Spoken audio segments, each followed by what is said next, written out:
আসসালামু আলাইকুম রহমতুল্লাহ। আপনারা কেমন আছেন সবাই? আপনি কেমন আছেন? আলহামদুলিল্লাহ, আমি অনেক ভালো আপনাদের দোয়ায়। শুধু খারাপ লাগে যে এত বড় একটা আয়োজনে আপনারা সারাদিন ধরে ছিলেন। আমি জাতির জন্য আমার মনের কথাগুলো স্বাভাবিকভাবে তুলে ধরতে পারিনি, এটা আল্লাহর ইচ্ছা।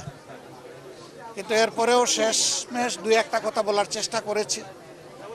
আগামীতে ইনশাল্লাহ আরও সুযোগ আসবে, আরও কথা বলা যাবে। আপনাদের মাধ্যমে দেশে বিদেশে যারা আমার এই সাময়িক অবস্থা দেখে কষ্ট পেয়েছেন, সহানুভূতি প্রকাশ করেছেন, দোয়া করেছেন, তাদের সকলকে সালাম জানাই এবং কৃতজ্ঞতা জানাই। শুধু দোয়া করবেন যতদিন বেঁচে থাকি আল্লাহ তাআলা যেন মানুষের কল্যাণের জন্যই আমাকে বাঁচাইয়া রাখেন, আমিন। এবং আমার দ্বারা যেন দেশ এবং জাতির কোনো ক্ষতি না হয়। আল্লাহ যেন আমাকে সাহায্য করেন।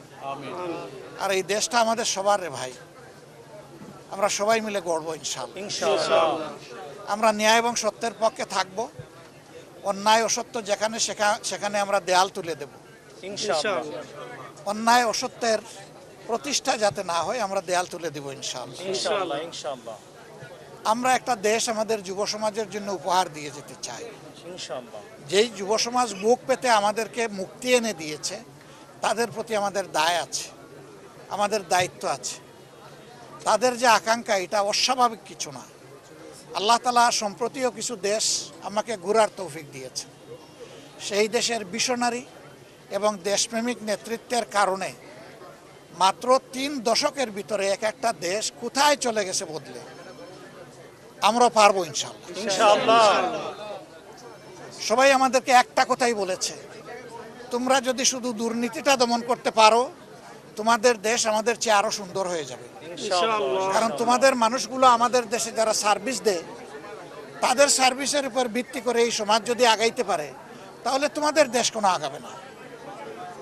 আমরা এই জন্যে আজকে বলেছি, কতটুকু বুঝাইতে পেরেছি আমি জানি না, কতটুকু স্পষ্ট হয়েছে আমি জানি না, যে ফেসিবাদ বিদায় নিয়েছে একটা লড়াইয়ের মধ্যে, আরেকটা লড়াইয়ের মাধ্যমে ইনশাল্লাহ দুর্নীতিকে এই দেশ থেকে বিদায় করতে হবে। ইনশাআল্লাহ।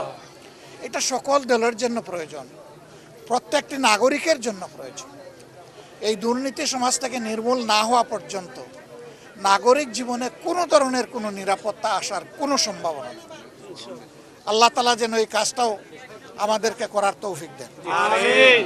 আর আমার জীবন নিয়ে আমি খুব বেশি উচ্চাভিলাষ তো নাই, আমি কোনো আশাও পোষণ করি না। কিন্তু আল্লাহর কাছে একটা জিনিস চাই, যে জাতির প্রয়োজনে আমি যেন শহীদ হতে পারি। আপনারা সবাই দোয়া রাখবেন। আসসালামু আলাইকুম।